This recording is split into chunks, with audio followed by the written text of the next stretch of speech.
Aujourd'hui, on a décidé de faire une petite vidéo sur les débuts du projet et ce qui nous a motivés à le faire.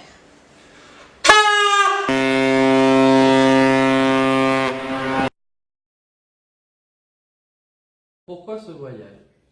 Qu'est-ce qui vous a décidé à le faire? On a décidé de faire ce voyage concrètement il y a à peu près 2 ans. Quand on s'est rencontrés, on avait déjà envie de voyager, de se prendre une année, de voir le monde, enfin de faire tout ça. Et puis après le mariage, on s'est dit, bon, ça ce sera l'occasion parce que ça nous ferait une super longue lune de miel. Et puis, c'est le moment ou jamais, on pense. On a le bon âge pour faire ça, on n'a rien qui nous retient. On a le courage de partir. Pourquoi en bateau? Pourquoi pas à pied, à vélo ou en avion? Parce que à pied, à vélo, c'est pas notre truc. En avion, c'est super cher et puis ça nous oblige vraiment à aller dans des endroits touristiques, etc. bien souvent. Alors que le bateau, on balade notre petite maison au gré du vent et puis on va où on veut. Voilà. Un tour de l'Atlantique. On aurait voulu faire un tour du monde, mais concrètement, ça nous demandait trop de temps et trop d'argent. Un tour du monde, il faut compter à peu près minimum 2 ans. 2 ans en mode express, hein, pas s'arrêter longtemps.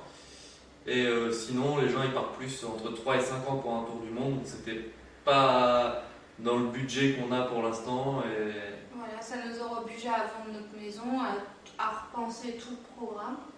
Et c'était pas le but. pour le moment. Voilà. Quels furent vos critères pour le choix du bateau? Déjà, le critère numéro 1, c'est le prix. Parce que un bateau, ça coûte normalement assez cher. Moi, je voulais un bateau qui était quand même assez sympa, qui pouvait aller un peu vite, pas un truc qui se traîne là, à 2 à l'heure tout le temps. Ça va déjà pas bien vite un bateau. C'est sûr. Voilà, on a eu la bonne occasion de ce bateau-là et on l'a saisi. C'est vous qui avez choisi le nom chasseur de primes. Alors non, on n'a pas choisi le nom chasseur de primes. Quand on a été voir le bateau, il s'appelait déjà comme ça, chasseur de primes. On a trouvé ce nom trop cool et trop fun. Du coup, on a décidé de garder le nom chasseur de primes. Et il s'est appelé comme ça toute sa vie, donc autant lui laisser son nom qu'il a depuis le départ. Qui vomit le plus en navigation? C'est moi. Je suis bien souvent malade. J'ai le mal de mer, pas tout le temps, mais quand même assez souvent. Moi, vraiment dans de très rares cas, de temps en temps je vomis, mais je vomis et après c'est bon, je suis plus malade, c'est passé. Ça me bloque un quart d'heure et puis tout va bien. Vous avez tous les deux le permis bateau. Non, on n'a pas le permis bateau. Aucun de nous deux ne l'a. C'est pas obligatoire pour les voiliers, donc on l'a pas passé, Non. donc voilà. Casquette ou chapeau? Moi, c'est chapeau. J'ai reçu un super chapeau à Noël pour faire mes navigations pendant notre tour de l'Atlantique. Et en plus, il peut s'attacher pour le vent. Et moi, c'est casquette. 2 capitaines ou un capitaine et un matelot? Un capitaine et un matelot. Il n'y a pas de capitaine sur le bateau. Il faut toujours qu'il y ait un capitaine, c'est lui qui décide quand il y a des choses qui se passent pas bien. Et si on est 2 à décider, ça marche pas. Du coup, il y a un capitaine et un matelot. Même si sur la dernière vidéo, on a vu que j'étais souvent à la barre, mais c'est pas moi le capitaine de chasseur de primes.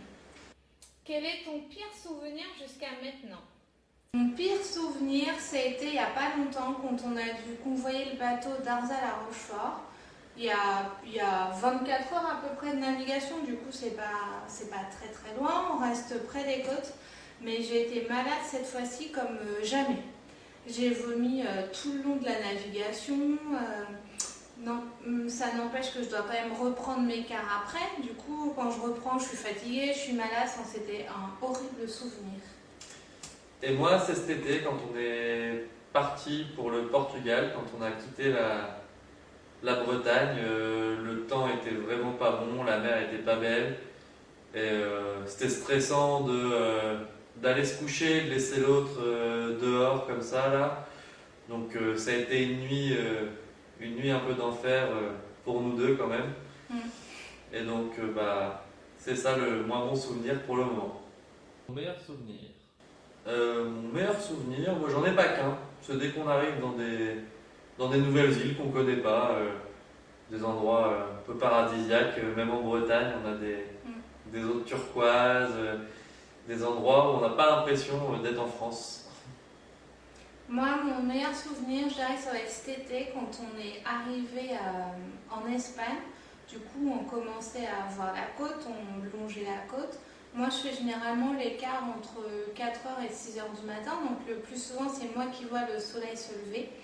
Et là, sur une mer d'huile, pas une seule vague, une mer ultra calme, un lever de soleil et plein de dauphins qui m'accompagnaient. C'était juste merveilleux.